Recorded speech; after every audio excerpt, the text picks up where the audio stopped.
말씀 보겠습니다. 말씀은 로마서 15장 17절입니다. 우리 한 목소리로 같이 읽겠습니다. 그러므로 내가 그리스도 예수 안에서 하나님의 일에 대하여 자랑하는 것이 있거니와 그리스도께서 이방인들을 순종하게 하기 위하여 나를 통하여 역사하신 것 외에는 내가 감히 말하지 아니하노라. 아멘. 오늘 하나님의 말씀, 예수님으로 충분합니다. 예수님으로 충분합니다. 라는 말씀으로 하나님 말씀을 선포하겠습니다. 우리 옆분들 인사합시다. 잘 오셨습니다. 네, 우리 예수님으로 충분합니다. 인사합시다. 예수님으로 충분합니다. 아멘. 여러분, 제가 비보를 들었습니다. 얼마 전에 젊은 가수죠. 네, 젊은이에요. 젊은 가수가 갑자기 심장마비로 이제 죽게 되었는데 나이가 30살이에요. 제가 기억하는 게 뭐냐면 옛날에 슈퍼스타 K라는 게 딱 떴을 때 그때 데뷔했던 가수여서 제가 알고 있습니다. 근데 왜 죽었는지 가족들도 궁금한 거예요. 부검도 신청하고 그랬는데 타사 의혹도 없고 아니면 뭐 누가 추행했거나 누가 때렸거나 그런 것도 없고 발견된 게 그냥 화장실에서 발견됐어요. 지인들하고 같이 밥 먹고 술 먹다가 화장실에서 하도 안 나와서 가보니까 화장실에 쓰러져 있다는 거예요. 그래서 봤더니 죽었대요. 30살의 나이에. 제가 또 아는 집사님의 가족도 이렇게 갑작스럽게 세상을 떠난 그런 소식을 듣게 되었습니다. 여러분, 이런 이야기를 들으면 참 마음이 무겁습니다. 제가 여러분께 한번 묻고 싶어요. 여러분, 무엇 때문에 이렇게 열심히 사십니까? 무엇 때문에 이렇게 열심히 신앙생활 하십니까? 우리가 왜 살아야 하는지, 우리가 왜 돈을 버는지, 우리가 왜 그렇게 치열한지, 이렇게 상처를 받으면서까지, 이렇게 인내를 하면서까지 우리가 살아야 하는 이유가 뭡니까? 여러분, 이 삶의 이유를 아십니까? 그런데 제가 보면은 이 삶의 목적을 상실한 채, 목적이 없어요. 목적을 상실한 채 그냥 하루하루 열심히만 살아가는 사람들을 정말 많이 봤습니다. 그냥 하루하루 열심히만 살아가요. 여러분, 이렇게 인생의 끝을 맞이하게 된다면 얼마나 허무할까요? 얼마나 공허할까요? 그 추모글을 읽어보면 다 그 말이에요. 공허하다, 허무하다, 이 말밖에 없어요. 이번 2월 달에 데뷔 10주년이라고 10주년 앨범을 냈대. 2월 달에. 그리고 축하하려고 지인들 모여 같이 밥 먹고 술 먹고 놀다가 화장실에 가보니까 죽은 거예요. 얼마나 공허합니까? 뭐 때문에 살았어요? 그 인생은 뭡니까? 죄송한 이야기지만 저는 이런 답답한 인생의 끝을 경험한 수많은 사람들 많이 봤습니다. 그 중에는 그리스도인도 있고 그리스도인이 아닌 사람들도 있고. 오늘 본문 15장, 로마서 15장입니다. 15장은 바울이 분명하게 자기의 삶의 목적을 드러낸다는 거죠. 자기가 무엇을 해야 하는 사람인지, 그리고 무엇 때문에 살아가는지, 예수 그리스도께서 나를 통하여, 바울을 통하여, 자신을 통하여 어떤 일을 이 세상 가운데 이루고 싶어 하시는지를 바울은 분명히 알았대요. 바울은 확신했대요. 이런 고백을 합니다. 로마서 15장 16절. 제가 한번 읽어보겠습니다. 이 은혜는 곧 나로 이방인을 위하여 그리스도 예수의 일꾼이 되어 하나님의 복음의 제사장 직분을 하게 하사 이방인을 제물로 드리는 것이 성령 안에서 거룩하게 되어 받으실 만하게 하려 하심이라. 아멘. 바울이 고백하는 거예요. 내가 이방인을 위해 쓰임 만든 예수 그리스도의 일꾼이다. 내가 예수 그리스도의 일꾼이다. 여러분, 저는 이렇게 생각해요. 제일 행복한 인생은 자기가 무엇을 해야 하는지 아는 인생입니다. 내가 이 땅에 태어난 이유를 아는 사람, 내가 지금 이 순간에 뭘 해야 되는지 아는 사람, 앞으로 하나님께서 부르시는 그날까지 내가 무엇을 해야 하는지를 정확히 아는 사람, 정말 행복한 인생일 것 같아요. 저도 인생에 지금 많이 살지도 않았지만 거의 20몇 살 때까지 내가 정확히 뭘 해야 될지에 대한 확신이 없었거든요. 여러분들 그 확신이 있으십니까? 그 확신이 있기를 원합니다. 예수님이 나에게 나를 통하여 이루시고자 하는 뜻이 뭔지를 아는 사람, 그 목적을 아는 사람, 그게 정말 행복한 인생이라고 생각해요. 그리고 그 일이 그냥 일이 아니라 큰 복이 되고 하나님이 너무나 기뻐하시는 뜻이고 거기다가 영혼을 살리는 일이라면 얼마나 행복할까요? 얼마나 행복할까요? 네, 여러분 우리가 이 부분에 좀 깨어 있어야 될 좀 있습니다. 깨어 있어야 돼요.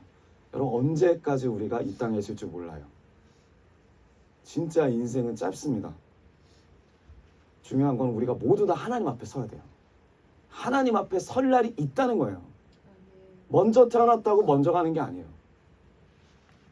늦게 태어난 사람도 갈 수 있어요. 하나님 앞에. 우리가 하나님 앞에 섰을 때 그 우리가 바라는 사랑하는 그 주님 앞에서 우리가 칭찬받게 되기를 주님의 이름으로 축원드립니다. 여러분 우리가 한번 우리 스스로를 점검해 봤으면 좋겠어요. 나는 지금 이 순간에 내 인생이 무엇을 향하여 달려가고 있는가? 나는 무엇을 위하여 살고 있는가?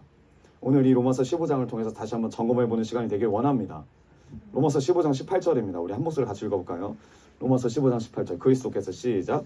그리스도께서 이방인들을 구원하기 위하여 나를 통하여 하신 것들은 내가 그렇지 아니하노라. 아멘. 여러분 나를 통하여 역사하신 것 외에는 말하지 않겠다. 바울의 고백이에요. 바울의 선포입니다. 나를 통하여 하나님께서 예수 그리스도께서 역사하신 것 외에는 말하지 않겠다. 예수 그리스도의 능력 외에는 말하지 않겠다. 나를 통해 행했던 주님의 일 외에는 내가 말하지 않겠다. 이게 무슨 뜻이에요? 이 모든 일, 나에게 일어난 모든 역사는 하나님이 하셨다라는 거예요. 하나님이 전체 다 하나님이 하셨다. 전적인 고백입니다.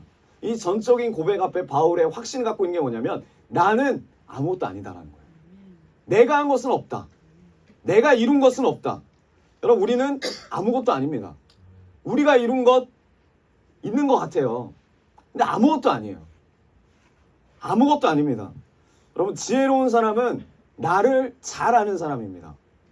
나를 잘 아는 사람이 되는 게 정말 지혜로운 사람이죠. 하지만 이게 정말 어려워요. 쉽지 않습니다. 내가 나를 알고 있다 생각하지만 그 내가 알고 있는 나와 다른 사람이 알고 있는 나는 같다라는 보장이 없어요.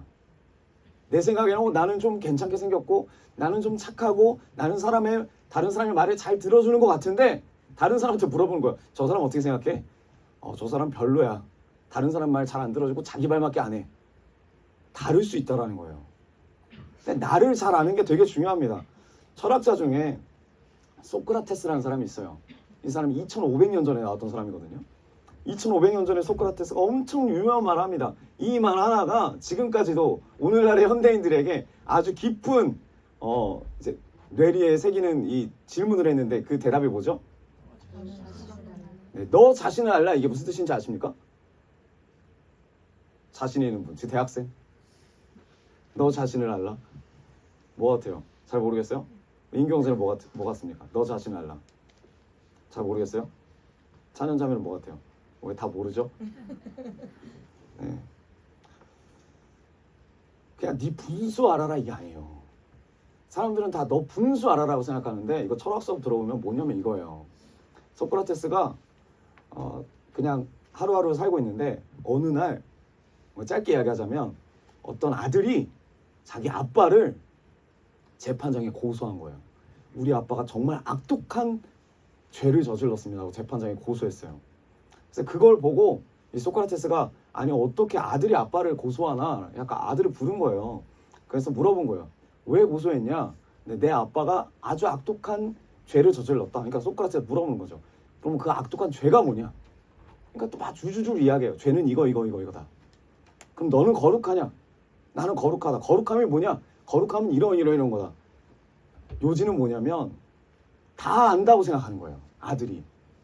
아빠는 죄인이고 죄는 이런 거고 자기는 경건하고 경건한 건 이런 거고 소크라테스가 질문한 거에 모르는 게 아무것도 없어요. 그러니까 하는 말이에요. 너 자신을 알아라. 그게 뭐냐? 네가 알고 있는 것은 아무것도 없다. 넌 아무것도 아니다. 아무것도 아닌 너를 알아라라는 뜻이에요. 네 분수를 알아라가 아니라, 여러분 우리는 아무것도 아니라는 거예요. 지금 오늘날에도 이 말이 회자되는 건 뭐냐면, 오늘날에도 이 과학이 발달하고 문명이 발달하는 이 순간에도 인간이 정확하게 깨닫고 정확하게 안다라고 말할 수 있는 건 이 세상에 아무것도 없어요. 전부 다 바뀌고 전부 다 변형되고 예측할 수 있는 게 없어요. 오로지 변하지 않는 진리는 뭡니까? 바로 복음인 줄 믿습니다. 하나님의 사랑인 줄 믿습니다. 지금 그 이야기를 하는 거예요. 근데 우린 착각을 한다는 거예요. 뭔가를 아는 것처럼, 내가 뭔가를 이룬 것처럼, 내 인생을 내가 이룬 것처럼 착각을 한다는 거예요. 내가 내 인생을 전부 다 결정해서 지금 이 자리까지 오는 것도 다 내가 한 거다. 고대 철학자도 말하는 거예요. 네가 한 거 아무것도 아니다. 네가 알고 있는 거 아무것도 없다. 네 자신을 알라. 그 말입니다. 실상은 없다는 거예요. 여러분, 내가 어떤 존재인지를 아는 게 너무 어려워요. 어려운 거예요. 여러분이 어떤 사람인지 압니까? 철학과에서 이런 질문하면 이게 끝나질 않거든요. 홍일석이 너냐? 홍일석의 이름이라는 게 너냐? 까무잡잡한 사람은 홍일석이냐? 끝이 없습니다. 끝이 없습니다. 나 자신이 어떤 자리를 깨닫는 게 정말 어렵다는 거죠. 여러분, 오늘 본문에 바울은 고백해요. 나는 아무것도 아닙니다. 나란 존재는 아무것도 아닙니다. 내가 이룬 것은 아무것도 없습니다. 다 주님이 하셨습니다. 주님의 복음이고 주님의 은혜로 내가 예수 그리스도의 의로 말미암아 구원받은 자이고, 내가 지금 사는 것도, 내가 지금 고백하는 것도 다 주님이 하셨습니다. 그래서 결과가 뭐냐? 주님만 드러나길 원합니다. 주님만 드러나길 원합니다. 여러분, 나무예요. 여기 앞에도 나무가 많죠. 나무에 잎사귀가 무성하면 열매가 가려지잖아요. 열매가 잘 안 보여요. 그런데 열매를 보려면 어떻게 합니까? 잎사귀가 떨어지면 돼요. 벚꽃나무를 보면 벚꽃나무는 특이하더라고요. 잎이 피기 전에 꽃이 먼저 피더라고요. 우리가 푸르른 잎을 보고 싶으면 꽃잎이 다 떨어져야 돼요. 그래서 잎이 보입니다. 마찬가지로 이거예요. 우리가 드러나면, 이파리가 무성하면 열매가 안 보여요. 그게 누구예요? 예수님이 안 보여요. 우리가 드러나면 예수님이 보이지 않습니다. 그래서 바울이 고백하는 거예요. 나는 주님 앞에서, 하나님 앞에서 죽노라. 나는 죽노라. 그럼 누가 드러나요? 철저히 예수님만 드러나는 거예요. 그게 바울의 고백입니다. 여러분, 모세가 가나안 땅에 왜 못 들어간지 아세요? 왜 모세가 가나안 땅에 못 들어갔을까? 제가 예전에도 말씀드린 적이 있지만, 하나님께서 이 모세를 바라볼 때 얼마나 충성된 종입니까? 얼마나 온유한 종입니까? 자신의 인생을 다 드렸어요. 자신의 인생을 다 하나님께 바쳐서 헌신했습니다. 근데 왜 모세가 못 들어가냐는 거예요. 우리도 모세꼴 날 수 있잖아요. 인생을 다 드렸는데 가나안 땅에 못 들어가면 얼마나 비참합니까? 하나님이 어느 날 모세를 부르시는 거예요. 그리고 말씀하시는 겁니다. 뭐라 그러냐면, 고생했다. 참 충성된 종아, 고생했다. 내가 그 땅은 보여줄게. 가나안 땅은 보여줄게. 약속된 땅은 보여줄게. 근데 뭐냐? 너는 못 들어간다. 너는 못 들어간다. 저는 그냥 예전에는 이렇게 생각해 봤어요. 아, 이렇게 해서 불순종이 무섭구나. 한 번 불순종했다고 이렇게 하나님 앞에 팽당할 수 있구나. 난 하나님 앞에 매일 순종하며 살아야지. 근데 물론 그럴 수도 있겠지만 더 큰 의미가 있다라는 거죠. 하나님께서 모세를 부르셔서 이제 데려가시는데 뭐가 없어요? 모세 시체가 없어요. 모세 시체가 없어요. 근데 이스라엘 백성들이 모세가 없다라는 걸 누구 통해 듣죠? 여호수아를 통해 듣죠. 하나님이 여호수아에게 말하거든요. 모세는 이제 없다. 내가 이제 너와 함께 하겠다. 모세에게 함께 한 것처럼 내가 너와 함께 하겠다. 그리고 이 여호수아가 내려가고 그대로 이야기한 거예요. 그럼 이제 가야 되잖아요. 근데 이스라엘 백성들이 뭐 하는지 아십니까? 시체가 없는 그 모세를 두고 30일 동안 그 자리에서 애곡해요. 장례를 치렀다는 거예요. 그러니까 모세의 위치와 모세가 얼마나 이 이스라엘 백성들에게 중요한 존재인지가 드러나는 거죠. 시체가 없어요. 죽었는지 살았는지도 몰라요. 그런데 애곡하고 장례를 치르게 한다는 거죠. 여러분, 이스라엘 백성들이 생각할 때 이 모세는 민족적인 영웅이에요. 기적의 대명사입니다. 홍해가 갈라졌고 이길 수 없는 싸움도 이기게 하고 바닥을 돌을 쳐가지고 물을 나게 하고 만나가 떨어지게 하고 메추라기 때가 일어나게 하고 얼마나 큰 능력들과 이 은사들을 보였던 모세입니까? 의지하는 게 너무나 컸다라는 거죠. 여러분, 모세가 절대 그냥 자연사로 죽은 게 아니죠. 왜요? 마지막 순간까지 기력이 쇠하지 아니하고 눈이 밝았어요. 어둡지 않았습니다. 하나님이 데려가신 거죠, 이 모세를. 그럼 우리가 생각해 봐야죠. 왜 이 시점에서, 이 중요한 시점에서 하나님이 모세를 데려가셨을까? 단순히 불순종해서 데려가셨을까? 이제 이스라엘 백성들이 어떻게 해야 돼요? 요단강만 건너가면 돼요. 그럼 가나안 땅이 보여요. 그 바로 앞에 있는 느보산에서 데려간 거예요. 바로 앞에 있는 느보산에서 모세만 데려간 거예요. 이 중요한 때에 요단강만 넘어가면 이게 진짜 적이 드러납니다. 최고의 적, 거의 끝판왕들이 질비해 있습니다. 어떤 끝판왕이죠? 그것 때문에 이스라엘 백성들이 얼마나 많이 광야에 헤매면서 두려워 떨면서 그렇게 살았습니까?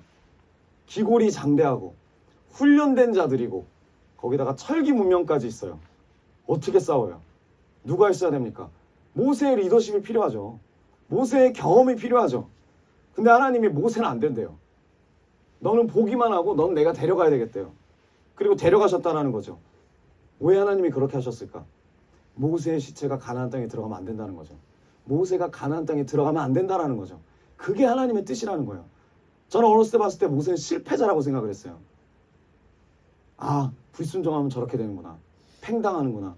실패자라고 생각했는데 그게 아니더라 이거예요. 하나님의 큰 뜻이 있다라는 거예요. 만약에 모세가 가나안 땅에 들어가면 어떤 일이 생깁니까? 거기서 승리하고 거기서 나날이 그리고 거기서 죽게 되면 모세의 무덤이 거기 생기고 그런 사람들이 모세의 무덤으로 우상 숭배하겠죠. 모세만 의지하겠죠.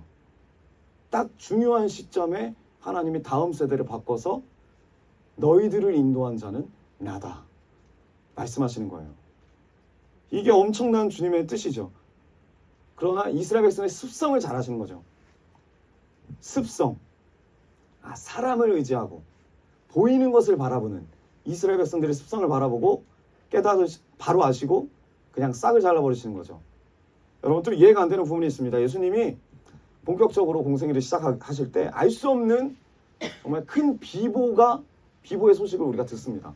그게 어떤 소식이냐면 참 비통한 일인데 하나님의 정말 귀한 종, 정말 능력이 가득한 자, 은사가 가득한 자가 목이 잘려 죽어요. 그게 누굽니까? 세례 요한이에요. 세례 요한. 젊은 나이에 많은 은사와 그리고 많은 사람이 따랐던 사람이에요. 그런데 비참하게 죽어요. 하나님의 백성들의 입장에서 얼마나 큰 손실입니까? 제 생각에 이런 생각도 있어요. 세례 요한이 끝까지 살아가지고 예수님하고 이 하나님의 나라의 일을 좀 동역했으면 어떻게 됐을까? 더 빨리 뭔가가 이루어지지 않았을까? 이런 생각도 해보는데 얼마나 큰 시너지가 있지 않을까? 이런 생각도 해봤는데 근데 결과적으로 뭐예요? 하나님이 주신 능력도 다 쓰지 못하고 죽어요. 비참하게 죽습니다. 왜 죽어야 했을까요? 세례 요한이 뭘 잘못했습니까? 모세가 왜 죽어야 했을까요? 이 세례 요한이 왜 죽어야 했을까요? 왜 이렇게 허무하게 세례 요한을 데려가셨을까요? 예수님이 나중에 이 세례 요한을 평가하십니다. 어떻게 평가하시냐면 이렇게 말씀하세요. 사람이 난 자 중에 어떤 자다? 가장 큰 자다. 세례 요한이 뭘 했길래? 얼마나 큰 일을 했길래 큰 자라고 합니까? 큰 종이라는 거죠. 여러분, 하나님이 크다라고 말씀하시는 거랑 사람이 크다라고 말씀하시는 건 좀 다르더라고요. 하나님이 크다라고 하시는 사람, 사람이 크다라고 생각하는 사람. 우리가 생각할 때 크다, 큰 일을 한 사람은 많은 일을 한 사람 같아요. 위대한 일을 하는 사람 같습니다. 근데 하나님은 그렇게 보시지 않는다는 거죠. 하나님의 입장은 다른 거예요. 하나님이 보시는 큰 일은 뭐냐면 맡긴 일을 최선을 다해서 다 하면 돼요. 1차적으로. 두 번째가 뭐냐면 이게 가장 중요한 것 같아요. 자신을 드러내는 것이 아니라 하나님만 나타내고 드러내는 삶. 그게 큰 자래요. 자신이 드러나는 게 아니라 정말 중요한 순간에, 아주 중요한 순간에 자신은 죽고 하나님을 드러내는 삶. 모세가 그랬고 세례 요한이 그랬고 우리가 그래야 된다는 거죠. 바울이 그런 삶을 사는 사람이에요. 저 이렇게 생각해요. 큰 종도 마찬가지예요. 큰 종. 어렸을 때 사람들이 많이 말합니다. 큰 종이 되거라. 큰 종이 되거라. 근데 우리가 다 인식할 땐 이거죠. 능력이 많고 많은 이들을 전도하고 큰 교회를 세우고 뭐 설교도 잘하고 선교도 열심히 하고 그러면 큰 종이 된 것 같아요. 근데 하나님의 입장에서 뭐냐면 예수 그리스도라는 열매를 가리지 않는 자. 예수 그리스도라는 열매를 나라는 잎사귀가 가리지 않는 자. 그 자가 큰 종이더라고. 늘 예수 그리스도만 드러나는 것입니다. 여러분 기억하십시오. 나를 통해서 행하신 것, 그것 외에는 자랑하지 아니하리라. 지금 바울의 고백입니다. 사도 바울이 자랑하고자 결단한 게 있다는 거죠. 그게 뭐예요? 예수 그리스도와 십자가. 이걸 자랑하고 인생을 다 바쳐서 이걸 자랑하겠대요. 왜 그랬을까요? 주님이 바울을 살렸어요. 주님이 바울을 변화시키셨어요. 자기가 변화된 게 아니에요. 자기가 의로 바뀐 게 아니에요. 주님이 바울을 만나시고 주님이 바울을 변화시키셨다는 거예요. 그래서 바울은 주님만 자랑하고 십자가만 자랑하겠대요. 여러분 우리 교회가 리모델링 할 때 제가 제일 걱정하고 제일 고민했던 부분이 뭐였는지 아십니까? 네, 어떻게 알았어요? 네, 십자가예요. 십자가. 우리 교회의 십자가를 어떻게 표현할까? 어떻게 하면 이 복음의 능력을 잘 표현할 수 있을까? 이게 너무너무 최대 저에게는 기도 제목이었어요. 그리고 와서 하나님이 십자가를 주셨죠. 보이십니까? 십자가가? 제가 십자가를 해서 했는데 하나님께 응답을 받아서 이렇게 했는데 십자가를 아무도 모르는 거야. 아무도. 물어봤는데 십자가가 우리 교회에 있었어요? 어디 있어요? 영의 눈이 열린 사람은 보일지어다. 네. 그냥 눈으로는 잘 안 보이는데 사진기를 갖다 대면 너무 선명하게 잘 보이죠. 여기 있잖아요. 십자가가. 그리고 나서 제가 두 번째로 또 기도했던 게 있어요. 그게 뭐냐면 강대상이에요. 제가 정말 눈여겨보고 마음에 들었던 강대상이 뭐냐면 하얀색으로 돼 있는데 이게 T자로 돼 있어요. 그리고 그게 다 나무로 만들어져 있어요. 그래서 그거를 정말 하고 싶었어요. 하나님께 이 강대상을 드리고 싶었어요. 그 강대상의 마지막 완성은 뭐냐면 설교자예요. 설교자가 딱 쓰면 어떻게 돼요? 그 강대상이 십자가가 돼요. 별로 그렇게 놀라지 않으시군요. 저는 이 깊은 뜻에 엄청나게 놀랐는데 근데 그 본질은 그게 중요한 게 아니잖아요. 하나님이 그것까지는 하지 말라고 하셔서 그것까지는 안 했습니다. 그만큼 오늘날에 이 십자가가 중요하다라는 거죠. 이 영향력과 이 십자가를 통해 은혜가 중요합니다. 근데 여러분 이 바울이 전하는 이 십자가 오늘날엔 중요한데 2000여 년 전에는 십자가가 중요했을까요? 아무도 거들떠보지 않았어요. 이 십자가. 수치스러운 그냥 사형 도구예요. 그리고 예수님도 다 이단으로 봤어요. 그 당시에. 근데 바울이 자랑하겠다고 고백한 게 뭐예요? 다 이단으로 보는 그 예수와 모든 사람들이 다 수치스럽게 여기고 기피하는 그 십자가를 자랑하겠대요. 자기 인생을 다 바쳐서 다 포기하겠대요. 그것 때문에. 그것만 자랑하면 되겠대요. 여러분 오늘날에 젊은이들 아무나 잡거나 아니면 뭐 아무나 성도님들 아무나 잡고 주님이 갑자기 말씀하신다고 당신을 하나님이 사역자로 부르셨습니다. 당신이 이제 신학교 가시고 기도하시고 목사 준비를 하십시오. 말하면 여러분 마음이 어떨 것 같습니까? 누군가 나에게 그런 말씀을 하시면 그런 생각 많이 안 해보셨군요. 네. 어떤 사람은 사형 선고 받았다고 생각하는 사람도 있어요. 너무나 힘들다고. 내가 진짜 그래야 되냐고. 가족들도 별로 반기지 않을 수도 있어요. 그런데 이 바울은 그 당시에 모든 사람이 가지고 싶어하는 그 로마 시민권을 버려요. 자기가 가지고 있는 그 훌륭한 유대적인 종교적인 배경도 버려요. 이단이라고 손가락질 받는 그 예수 그리스도를 붙잡고 그 예수 그리스도와 십자가를 자랑하겠다고 자기 인생을 걸어요. 주변의 사람들 얼마나 어이없어 할까요?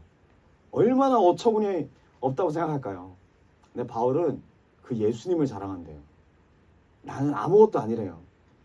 그럴 만한 이유가 있었어요. 바울에게. 뭐예요? 오직 예수 그리스도와 십자가만이 우리를 살릴 수 있다.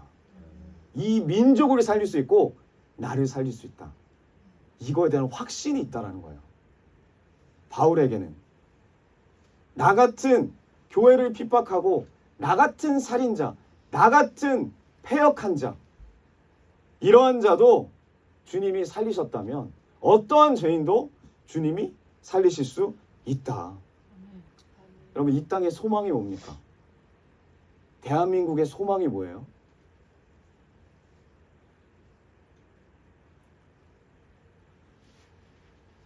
이 나라를 바꿀 정치는 우리가 꿈꾸고, 아니면 자유민주주의가 더 뿌리 깊게 박히는 그런 나라를 꿈꾸기도 합니다.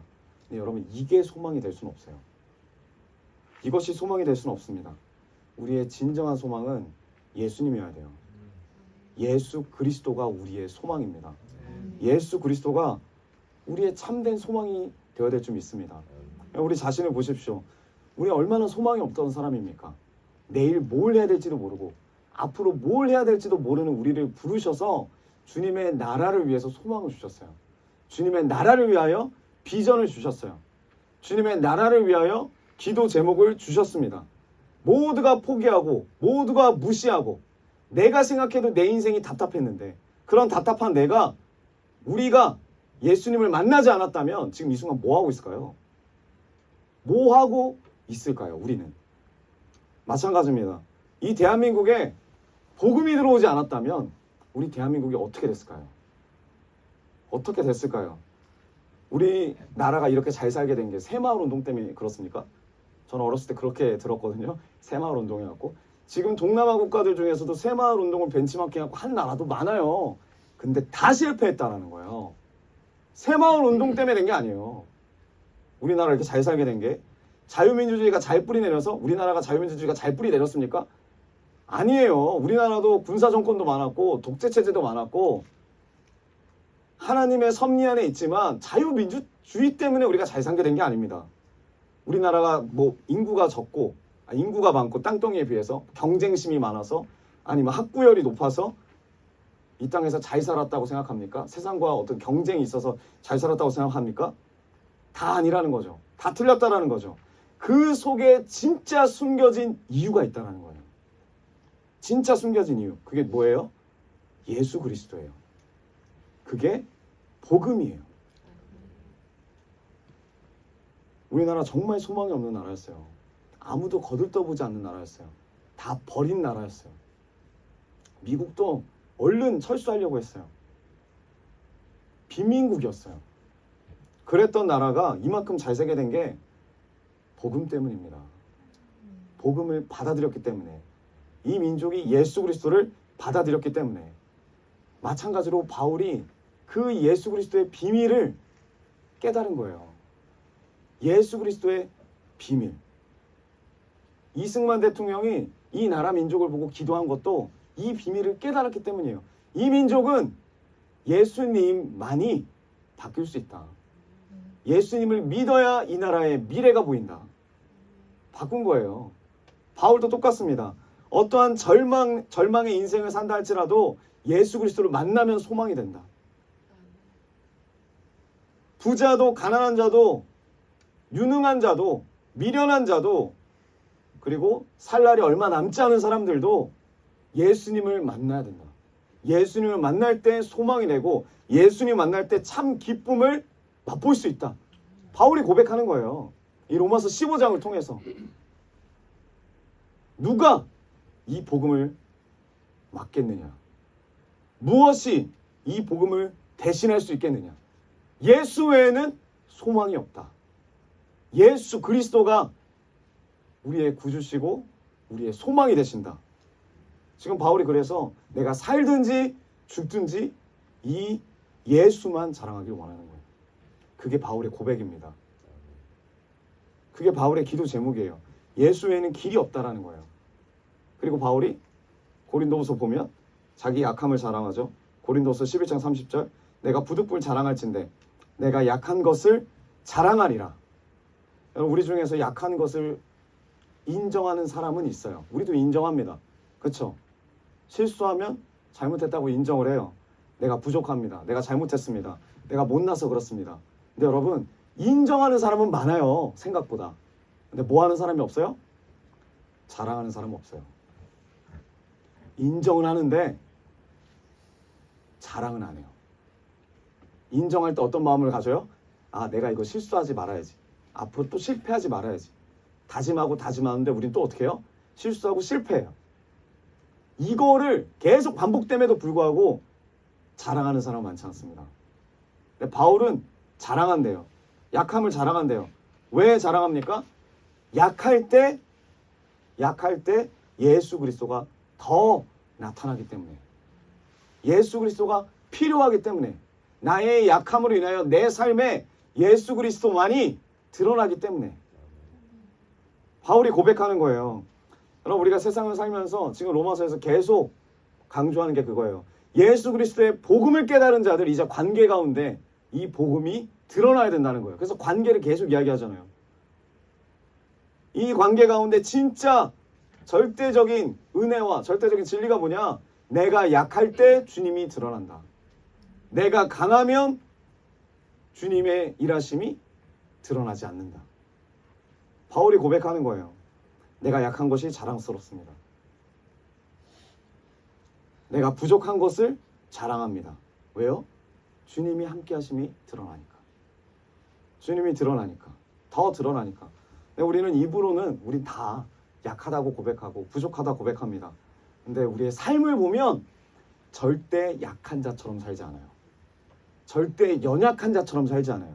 우리의 삶을 보면 누구나 다 절대 내가 부족하다라는 것을 인식하고 사는 사람이 없어요. 말은 그렇게 하는데 저조차도, 예를 들어 이건 거죠. 내가 실수를 했어요. 실패를 했어요. 내가 뭐 잘못된 길을 가요. 하나님이 누군가를 통해서 겉면에 말을 합니다. 근데 우리는 들을 생각이 없어요.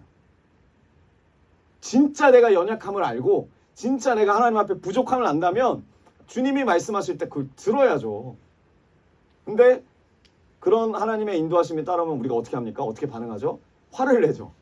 짜증을 내죠. 알았다고 인정을 하는데 자랑하지 않아요. 기뻐하지 않습니다. 이게 우리 인생이에요. 여러분, 제 이름이 홍일석입니다. 어른들은 제 이름을 들으면 놀리세요. 항상 하나의 돌이라고. 한일의 돌석자 아니냐 이렇게 놀리시는 거예요. 근데 제 이름은 돌석자가 아니라 클석자입니다. 네.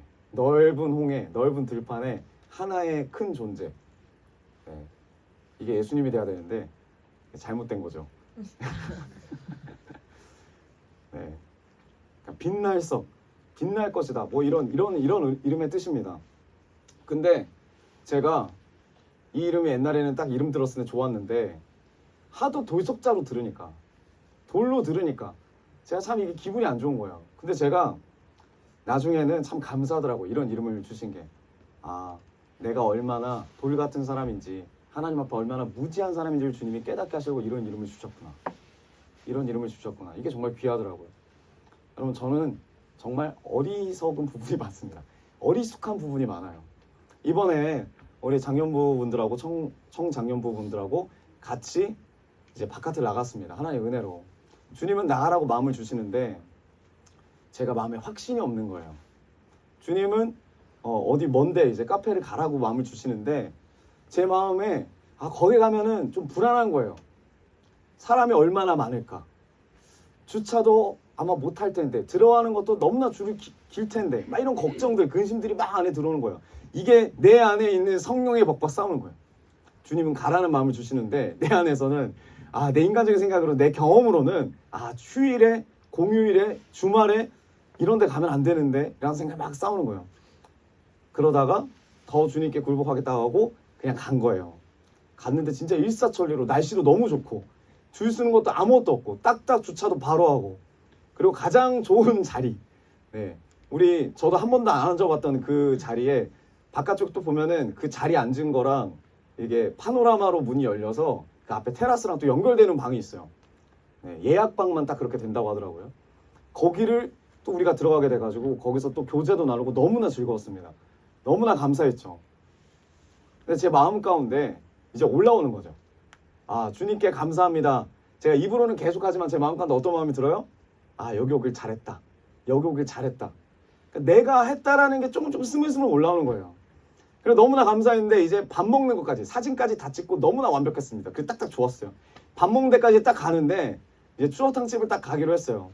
그리고 거기서 윤 집사님도 오신다고 하는 거예요. 윤영구 집사님. 와, 여기까지도 너무 큰 은혜인 거예요. 여기까지 너무 좋았는데 이제 차가 우리가 2대로 갔거든요. 봉고차, 제가 봉고차 타고 왔으니까 봉고차는 먼저 도착했는데 이제 현아종 선생님네 차, 그쪽 차한테 제가 계속 이제 어디로 오세요 이렇게 주소를 찍어줬는데, 찍어주고 이제 우리는 먼저 왔는데 이제 밥을 먹는 중에도 안 오는 거예요. 그래서 연락을 해봤어요. 어딥니까? 그랬더니 아, 이제 거의 다 도착했다. 도착을 딱 했는데 이러는 거예요. 봉고차가 안 보이는데요? 그럴 리가 없는데 봉고차가 왜 안 보이죠? 봉고차 우리 너무 잘 보이는데. 알고 봤더니 제가 다른 곳을 찍어줬어요. 다른 지점을 찍어준 거예요. 와, 이게 같은 이름이 있는지도 몰랐어요. 저희 주소는 티맵으로 찍고 현아종 선생님네는 네이버로 공유해서 보내고, 그러니까 다른 사이트로 찍은 거죠. 결과적으로 다른 지점이 찍히게 된 거예요. 그때 주님이 저에게 주시는 말씀은, 마음이 어떤 마음이었냐면, 네가 한 거 없다. 네가 이룬 거 없다. 다 내 은혜 안에서, 내 섭리 안에서 다 이루어진 거다. 이게 그냥 알아지더라고. 이게 알아지더라고. 여러분, 그 가운데서 좌절이 될 수도 있어요. 옛날이었으면 좌절이 됐거든요. 근데 이게 연약함이 드러난 거잖아요. 나의 부족함이 드러난 거잖아요. 그리고 나중에 이제 우두명 선생님이 딱 들어오는데 한마디 하는 거예요, 웃으면서. 그러니까 5.9km 한 15분 거리 갔다 온 거예요. 주차까지 딱 하고 딱 들어왔는데 이러는 거예요. 목사님이 일부러 갔다 오라고 찍어두신 거 아니죠? 이렇게 웃으면서 들어오시더라고요. 그래서 제가 웃으면서 아, 정말 죄송합니다. 아, 정말 죄송합니다. 그래서 제가 장년분들한테 이제 식사 잘하고 계시는 가서 이렇게 봤는데 장년분들도 물어보시는 거예요. 뭐 이렇게 나머지 청년들이 왜 안 오냐? 라고 말씀하시길래 제가 그랬죠. 제가 주소를 잘못 찍었습니다. 그리고 장년분들이 다 같이 웃으시더라고요. 네. 근데 그 웃으심의 의미가 어떤 의미로 다가왔냐면, 어디서 목사님 그런 건 한두 번이 아니니까 이런 식으로 딱 와닿는 거예요. 아, 근데 제가 그때 딱 인정이 되고 그게 또 자랑이 되더라고요.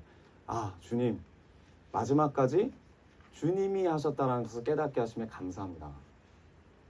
이것까지도 내가 연약함이나 부족함이 드러나지 않았으면 내가 했다고 생각할 수도 있고, 아니면 제가 아니더라도 다른 사람들 다 각자 다 같은 마음인 거예요. 근데 우리의 부족함과 우리의 연약함이 드러나는 것은 주님이 함께 하시기 때문에 주님을 자랑할 수 있는 기회라고 우린 믿습니다. 여러분, 주님 많이 자랑하시기 원해요. 우리의 부족함이 드러날 때, 연약함이 드러날 때 주님을 많이 자랑하십시오. 세상 사람들은 자랑할 것이 많아요. 가문도 자랑하고 학벌도 자랑하고 능력도 자랑하고 재산도 자랑하고, 거기다가 좀 더 나간 사람은 자기 자식을 그렇게 자랑합니다. 엄청 자랑해요, 자기 자식. 그 다음에 더 나간 사람은 뭐냐면, 요즘 시대는 또 어떤 걸 자랑하느냐, 우리도 모르는 걸 우리가 자랑해요. 그게 뭐냐면 MBTI예요. 내 MBTI는 이거다라는 말은 자랑하는 거예요. 내가 이런 사람이다. 그러니까 알아서 기어라. 내가 이렇게 내향형이다. 그러니까 네가 알아서 받아들여라. 이거 그냥 선포거든, 선포. 우리 기질을 자랑한다니까요. 나도 모르게. 예수님을 믿는 우리도 자랑합니다. 예수님을 믿는 우리도 예수님을 자랑해야 되는데, 말은 예수님을 자랑한다고 하고 교회를 자랑한다고 하고 뭐 우리의 믿음을 이야기하지만, 교회 안에서도 누구를 자랑해요? 아주 교묘하게 나를 자랑해요. 교묘하게. 누가 물어보지도 않았는데 내가 얼마나 이 예배를 잘 섬기고 있는지, 누가 물어보지도 않았는데 내가 얼마나 하나님 앞에 헌신하고 얼마나 하나님 앞에 기도를 열심히 하는지, 내가 너보다 믿음이 좋고 내가 너보다 예배를 잘 드리고 내가 너보다 헌금을 잘하고 내가 너보다 더 신앙심이 뛰어나다. 아주 교묘하게 이거를 우리도 모르게 우리의 삶에서 우리가 자랑하고 싶어서 견딜 수가 없는 거예요. 우리 본질이, 본성이. 여러분, 목사인 저는 뭘 자랑할까요? 저는 밖에 나가면 그렇게 우리 교회 자랑을 합니다. 네, 우리 교회 성도님들 너무 훌륭하시다. 우리 교회 성도님들 뭐 초등부부터 우리 장년부들까지 정말 훈련을 열심히 받으셨고 정말 하나님을 사랑하시고 이런 이야기를 이런 자랑을 합니다. 근데 결국은 이게 뭐예요? 내 자랑이더라. 내 자랑.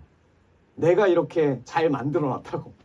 내가 이렇게 교회에서 중요한 인물이 됐다고. 내가 이렇게 할 일이 많고 바쁘다고. 결국은 하나님 앞에 다 쓸데없는 자랑인 거예요. 하나님 앞에 쓸데없는 자랑. 사랑하는 여러분, 우리가 가는 곳곳마다 살아계신 예수님이 나타나야 되는데 우리 때문에, 우리의 무지 때문에 내가 살아계신 예수님을 가로막고 있다는 거예요. 내 이파리가 열매이신 예수님을 가로막고 있다는 거예요. 하나님은 분명히 살아계시고 전능하시고 지금도 일하고 계신데 우리를 통해서 그 살아계신 하나님이 드러나야 되는데 우리를 통해서 드러나는 하나님, 예수님은 누구냐? 죽은 예수님이에요. 살아계신 예수님이 아니에요. 나만 자랑하고 내가 그 예수님을 가로막고 있다는 거죠. 바울이 선포하는 거예요. 오늘 로마서 15장을 통해서 나를 통해 역사하신 것 외에는 내가 말하지 않겠다. 결단합니다. 이 로마 교회를 향한 아주 중요한 교리, 중요한 이 비밀, 이 로마서 끝자락에 거의 하이라이트 부분에 바울의 고백이 들어가는 거예요.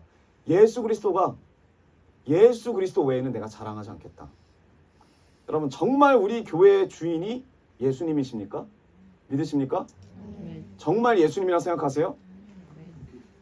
여러분, 식당에 가거나 아니면 어떤 가정집 가면은 자기가 주인이라고 여기 주인이라고 써놓고 다니는 사람 없어요. 보셨어요? 내가 주인이다라고 써놓고 다니는 사람 보셨어요? 근데 보니까 강아지 같은 걸 키우면, 우리 교회는 강아지 키우시는 분이 없는데 강아지를 키우면 그 강아지는 정말 기똥차게 그 가정 안에서의 대빵이 누군지 압니다. 그래서 그 대빵 한 명한테만 그 주인으로 여기고 나머지 다 자기 아래예요. 우리 집이 그랬어요. 우리 집에 옛날에 풍산개를 길렀는데 그 풍산개가 홍수색사님만 주인이에요. 나머지는 다 자기 아래거나 친구예요. 강아지는 딱 한 명만 주인으로 여깁니다. 나머지는 주인으로 여기지 않아요. 근데 주인이 자기가 주인이라고 말하지 않죠. 음식점에 가도 그렇고 가정에 가도 내가 우리 집안의 주인이다 말하는 사람 없어요. 근데 그 가정이나 그 음식점에 가면 대부분 10분이나 30분 안에 있으면 누가 주인인지가 다 드러나죠. 말하지 않아도 다 드러나요. 금방 알 수 있습니다. 여러분, 우리는 교회의 주인이 예수님이라고 말합니다. 그렇죠? 근데 교회에 와서 우리가 금방 알 수 있어요. 진짜 주인이 누군지.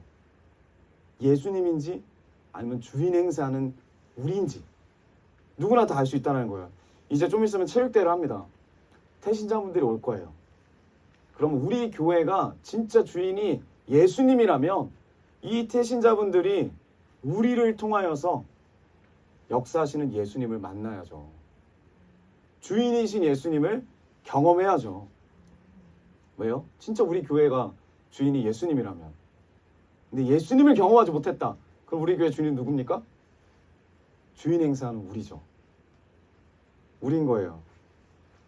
제가 이런 말씀 드리기엔 많이 부족하지만 정말 제대로 된 설교는 예수님만 드러나는 설교입니다. 목사가 드러나는 설교가 아니라.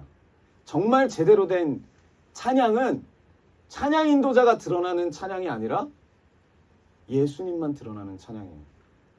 정말 참된 간증은 간증자가 드러나는 게 아니라 간증자를 통하여 일하시는 하나님만 드러날 때 그게 참된 간증이 됩니다. 누가 주인이냐는 거예요. 누가 우리의 인생의 주인이냐는 거예요. 우리는 입으로는 예수님이라고 말해요. 입으로는 하나님이라고 말해요. 그러나 현실은 그렇지 않아요. 교회 좀 다녀보면 누가 주인 행사하는지 그냥 보여요.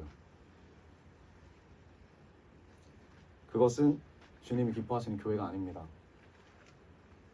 제가 예전에 이런 이야기를 들었어요. 되게 좀 거기 가서 들은 것 같은데, 기독교 박물관 가서 들었던 것 같은데, 그 어떤 지방에 정말 먹을 것이 없어서 막 전국을 막 돌아다니다가 그 전라북도 김제인가요?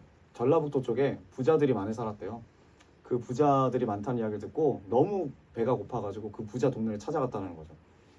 근데 거기에 이제 제일 큰 집을 들어갔대요. 그 제일 큰 집이 조덕삼이라는 사람이 살고 있던 집이래요. 들어보셨습니까?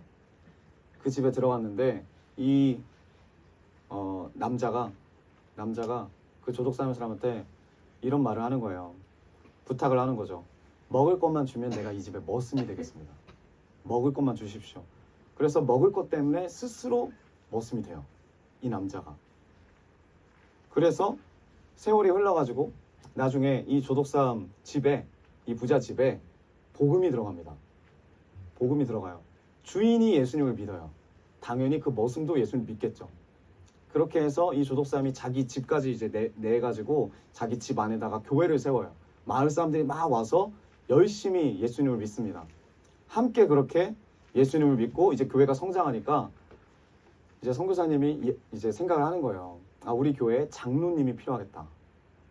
그래서 장로 선출을 하는 거예요. 선교사님이 이제 사회를 보고 투표를 했는데 누구도 예상하지 못했던 결과가 나온 거죠. 그 결과가 어떻게 되냐면 그 머슴인 이름이 이자익이에요. 머슴이 장로가 되고 주인이 떨어졌어요. 근데 장로 후보는 누가 나왔냐? 이 둘만 나왔거든요. 주인과 머슴만 나왔어요. 근데 머슴은 장로가 됐는데 주인은 그 장로에서 떨어졌어요. 많은 사람들이 너무나 술렁술렁 거리는 거예요. 이 일을 어떻게 해야 되나. 아무도 예상하지 못했다는 거죠. 주인과 종인 이런 관계도 좀 불편한데 둘이 나이 차이도 이 머슴이 그 조덕삼 주인보다 15살이 아래였대요. 근데 이 사람이 장로가 된 거예요. 그때 이 조덕삼이라는 분이 나와서 이렇게 말을 했대요. 그 성도님들한테 여러분 정말 훌륭하십니다. 여러분 정말 잘하셨습니다. 하나님께서 우리 교회에 귀한 장로님을 세워주셨습니다. 우리 이자익 집사가 너무나 귀한 장로감입니다. 저보다 더 열심히 있는 사람입니다. 저는 부족합니다. 그리고 제가 오늘부터 우리 이자익 장로님을 철저히 최선을 다해서 잘 모시겠습니다. 모든 교인들 앞에서 그 주인이 머슴을 향해서 그렇게 이야기를 했대요. 그래서 교인들이 얼마나 큰 은혜를 받았는지 전부 다 일어나서 박수를 치고 하나님께 영광 올려드렸다는 거예요. 여러분 교인들이 왜 은혜를 받았습니까? 예수님만 드러났기 때문이에요. 예수님만. 자기가 아니라 나는 죽고 예수님만 드러난 거예요. 이게 복음의 능력이죠. 이 이후에 어떻게 됐냐면 이 조덕삼이라는 이 부자분이 이 이자익 장로님을 평양신학교로 유학을 보내요. 자기가 돈 다 대주고. 그래서 평양신학교에서 유학을 마치고 목사 안수를 받고 이분이 다시 자기 교회로 머슴이었던 사람을 담임 목사님으로 초청합니다. 그리고 자기가 이제 장로의 역할로서 담임 목사님을 마지막까지 최선을 다해서 섬겨요. 예수 그리스도만 드러난 인생.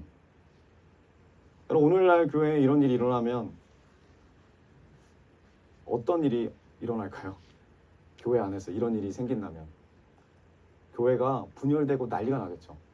서로 싸우고 1, 2층 나눠가지고 아니면 가운데 또 이렇게 의자 같은 거 놔두고 한쪽에서 예배드리고 반대쪽에서 예배드리고.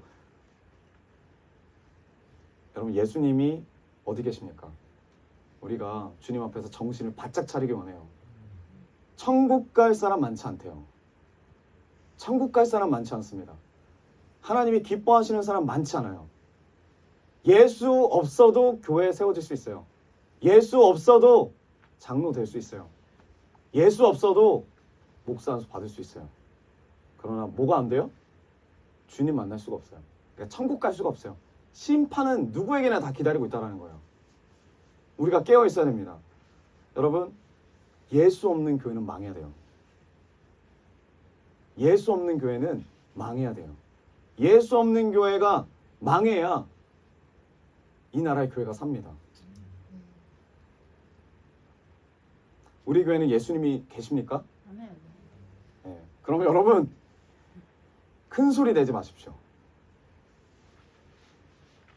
우리가 주인 행세하면 안 돼요. 진짜 우리 교회가 예수님이 주인이라면 우리가 주인 행사하면 안 돼요. 내가 무슨 말을 하든 내가 무슨 행동을 하든 항상 예수 그리스도 안에서 생각해 봐야 돼요. 내가 정말 주님의 마음으로 말하고 있나? 내가 주님의 마음으로 행동하고 있나? 나에게서 주님의 향기가 나타나는가?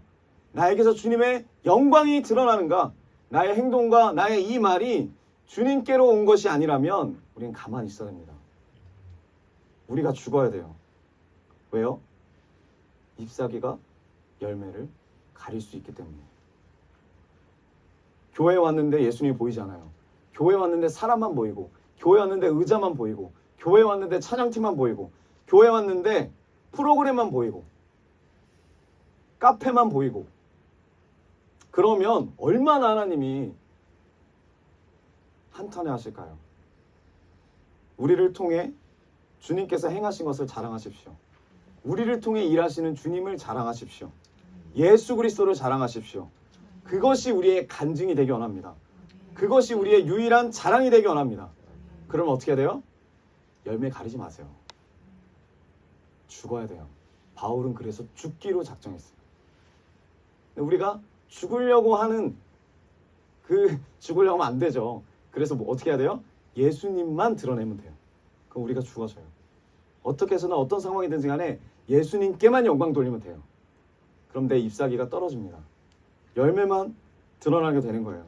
우리가 없고 예수님만 있어야 된다는 거예요. 그래서 이 고백이 바울은 날마다 죽노라 라고 고백하는 거예요. 우리가 주님 안에서 날마다 죽기를 원합니다. 말씀의 결론을 맺기 원합니다. 여러분, 왜 이 순간 살고 계십니까? 왜 이 순간 치열하게 살고 계십니까?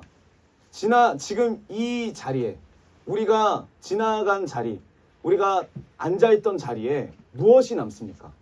예수 그리스도입니까? 예수님의 향기입니까? 예수님의 이름입니까?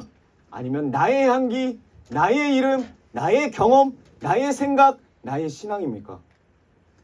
주님이 이걸 물어보시는 거예요. 누가 남느냐? 너가 나를 가로막고 있진 않느냐? 이 시간 우리 예배를 통해서 우리 마음에 예수 그리스도가 담겨지기 원합니다. 예수 외에는 말하지 않고, 예수 외에는 알지 않고, 예수 외에는 자랑하지 아니하리라. 이 고백이 우리 가운데 일어나기 원합니다. 우리 옆분들과 인사합시다. 예수 그리스도면 충분합니다. 아멘. 여러분, 우리를 살리실 분 누굽니까? 예수님입니다. 이 민족을 구원하실 분 누굽니까? 예수님입니다. 이 민족을 통일하실 분도 누구십니까? 예수님입니다. 이 젊은 세대들에게 힘과 소망이 되실 분 누구예요? 예수 그리스도예요. 우리 글로비전 교회를 주님의 비전으로 새롭게 하실 분이 누구예요? 예수님입니다. 예수님밖에 없어요. 여러분, 그분만 자랑하시고 그분만 높이시고 그분만을 증거하는 우리 글로비전 교회 모든 성도님 되시기를 주님의 이름으로 축복합니다.